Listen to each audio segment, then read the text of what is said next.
Laxman हाकेंना OBC समाजाकडून Fortuner गाडी भेट. परभणीच्या राणी सावरगाव येथील ओबीसी बांधवांनी गाडी भेट दिली आहे. समाजाचं कार्य पुढे नेण्यासाठी गाडी भेट मिळाल्याची हाकेंची प्रतिक्रिया.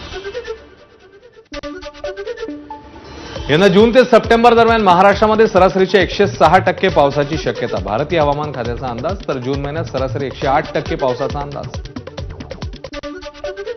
ठाणे रेल्वे स्थानकावरील फलाट क्रमांक 5 वर विद्युत वाहिनी अवघड्यावर. छत नसल्यानं प्रवाशांच्या जीवाशी खेळ. पावसात प्रवाशांची तारेवरची कसरत. दौंड तालुक्यातील हातवळणमध्ये वादळी वाऱ्याने पोल्ट्री शेड कोसळलं. घटनेत तब्बल 18,000 कोंबड्यांचा मृत्यू. पोल्ट्री फार्म चालकांचं तब्बल 80 ते 85 लाखांचं मोठं नुकसान. पुण्यातील उंदरीच्या कडनगरमध्ये ओढ्याची भिंत कोसळली. आजूबाजूचा परिसर जलमय. सोलापुरात मुसळधार पावसामुळे पपईची बाग भुईसपाट. दक्षिण तालुक्यातील शेतकरी मल्लीनाथ पटणे यांचं लाखोंचं नुकसान.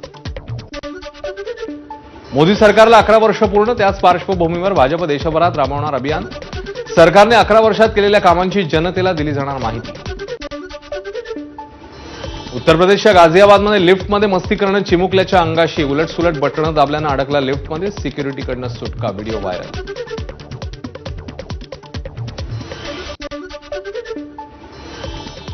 या होत्या वेगवान घडामोडी. इकडे एक छोटासा ब्रेक. लगेच परत येतोय. पाहत राहील BP माझं.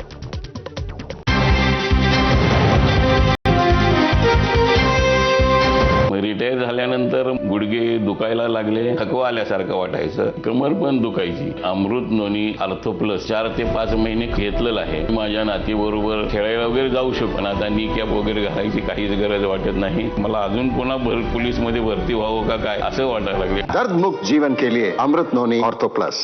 धबधबा प्रवाहित झालाय. 60 ते 70 फूट रुंद आणि 30 फूट उंचीवरून कोसळणारा धबधबा ठरतोय पर्यटकांच्या आकर्षणाचा केंद्रबिंदू. सिंधुदुर्ग जिल्ह्यातील आंबोली धबधबा प्रवाहित झालाय. हा धबधबा प्रवाहित झाल्यानं पर्यटक मोठ्या संख्येनं इथे दाखल झालेत. साताऱ्यातील माणमधील आंधळी धरण ओव्हरफ्लो झालंय. परिसरातील सिंचनाचा आणि पिण्याच्या पाण्याचा प्रश्न मार्गी लागण्यास त्यामुळे मदत होणार आहे. बीड जवळील कपिलधारा धबधबा प्रवाहित झालाय. मे महिन्यातच कपिलधारा धबधबा 100 फुटांहून सध्या व्हायला सुरुवात झाली आहे.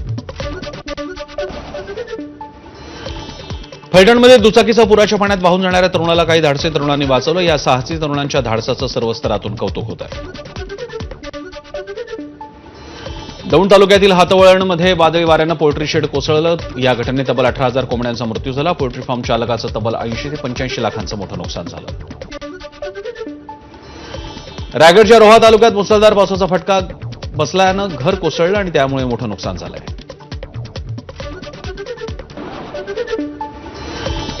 लातूरमध्ये सलग 13व्या दिवशी पावसाच्या सरी कोसळत आहेत. औसा, नळेगाव, महसूल मंडळ, चाकूर, आष्टा, मोड भागात नाल्याचं पाणी रस्त्यावर आलं. शेतांनाही तळ्याचं स्वरूप आलं. अनेकांच्या घरातही पाणी शिरलं. या पावसाचा जनावरांच्या बाजारालाही फटका बसला. धाराशिव जिल्ह्यातील तेरणा आणि सीना कोळेगाव प्रकल्पातील पाणीसाठा वाढलाय. मे महिन्यातच धरणाच्या पाणीसाठ्यात 5 ते 8% वाढ झाली. धाराशिवमधील भूम शहरात जोरदार पावसाची हजेरी पाहायला मिळाली. 15 दिवसापूर्वी कोरड्या ठाक असलेल्या नद्या दुथडी भरून वाहू लागल्या. भूममधील बाणगंगा नदी जोरदार वाहू लागली. फलटणमध्ये दुचाकीचा पुराच्या पाण्यात वाहून जाणाऱ्या तरुणाला काही धाडसी तरुणांनी वाचवलं. या साहसी तरुणांच्या धाडसाचं सर्व स्तरातून कौतुक होत आहे. दौंड तालुक्यातील हातवळणमध्ये वादळी वाऱ्यानं पोल्ट्री शेड कोसळलं. या घटनेत तब्बल 18,000 कोंबड्यांचा मृत्यू झाला. पोल्ट्री फार्म चालकाचं तब्बल 80 ते 85 लाखांचं मोठं नुकसान झालं. रायगडच्या रोहा तालुक्यात मुसळधार पावसाचा फटका बसल्यानं घर कोसळलं आणि त्यामुळे मोठं नुकसान झालंय. पहिल्याच पावसात बदलापूरचा कोंडेश्वर धबधबा प्रवाहित झालाय. बंदी आदेश लागू होण्यापूर्वी कोंडेश्वर परिसरात गर्दी झाली आहे. कोल्हापुरात गेल्या 8 दिवसांच्या मुसळधार पावसामुळे राधानगरीतील राऊतवाडीचा धबधबा प्रवाहित झालाय. मात्र सुरक्षेच्या कारणास्तव पर्यटकांना या परिसरात जाण्यासाठी बंदी घालण्यात आली.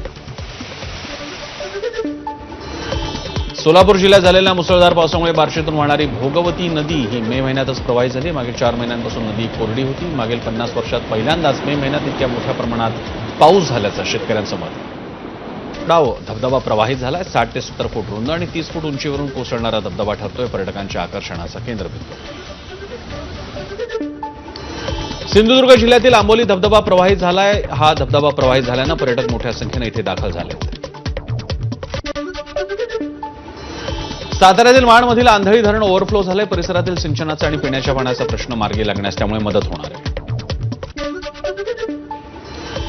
बीड जवळील कपिलधारा धबधबा प्रवाही झाला. मे महिन्यातच कपिलधारा धबधबा 100 फुटांहून सध्या व्हायला सुरुवात झाली.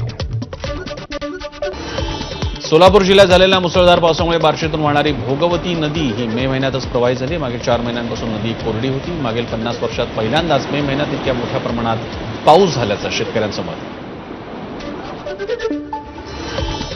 लातूरमध्ये सलग 13व्या दिवशी पावसाच्या सरी कोसळत आहेत. औसा, नळेगाव, महसूल मंडळ, चाकूर, आष्टा, मोड भागात नाल्याचं पाणी रस्त्यावर आलं. शेतांनाही तळ्याचं स्वरूप आलं. अनेकांच्या घरातही पाणी शिरलं. माझा उघडा डोळे बघा नीट 100